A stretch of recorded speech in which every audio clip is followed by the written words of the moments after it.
சீனாவின் மருத்துவ ஆய்வுகள் உலக அளவில் முக்கியத்துவம் பெற்று வருகின்றன. பார்வை குறைபாடு சீனாவில் மிக பெரும் பொது சுகாதார பிரச்சினையாக இருக்கிறது. 80 லட்சம் பேருக்கு கண் பார்வை இல்லை. ஆனால் ஆண்டுக்கு 5000 கார்னியா மாற்று சிகிச்சைகள் மட்டுமே நடக்கின்றன. சீன விஞ்ஞானிகள் இதற்கு புதிய சிகிச்சையை கண்டுபிடித்திருக்கிறார்கள்.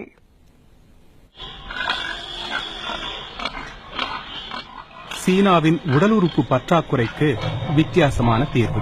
இந்த பண்ணையின் பன்றிகளுக்கு புதிய பயன்பாடு உருவாகியிருக்கிறது. இவற்றின் கண்களின் ஒரு பகுதி மனிதர்களுக்கு பொருத்தப்படுகிறது. இந்த நோயாளிக்கு பரீட்சார்த்த முறையில் இந்த சிகிச்சை வழங்கப்பட்டது. உய்பிங் வேயின் ஒரு கண்ணில் கார்னியா எனப்படும் கருவிழி படலத்தில் தொற்று ஏற்பட்டதால் பார்வை பறிபோனது. 24 மணி நேரத்திற்கு முன்புதான் அவருக்கு பன்றியின் கார்னியா பொருத்தப்பட்டது. நான் ஆச்சரியப்படவில்லை. மருத்துவர் முடிவை நம்பினேன்.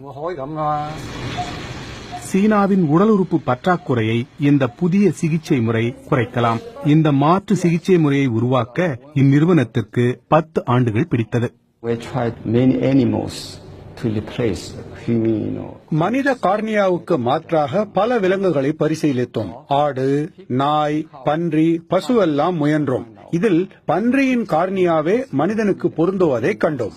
இந்த சிகிச்சை முறையில் முதலில் பன்றியின் நோய் மனிதருக்கு பரவாமல் தடுக்க பன்றியின் கார்னியாவிலிருந்து வைரஸ்கள், பாக்டீரியாக்கள் நீக்கப்படும். பன்றியின் செல்களும் மரபணுக்களும் கூட சுத்தமாக அகற்றப்படும். எஞ்சியுள்ள கார்னியா கட்டமைப்பு மட்டும் அறுவை சிகிச்சைக்கு பயன்படுத்தப்படும். மருத்துவமனையில் இருக்கும் உய்பிங் வேயின் அறுவை சிகிச்சைக்கு பின்னான பரிசோதனை முடிவு நல்லபடியாக வந்திருக்கிறது. 2-3 வாரங்களில் நான் தெளிவாக பார்க்க முடியும் என்று மருத்துவர் கூறினார்.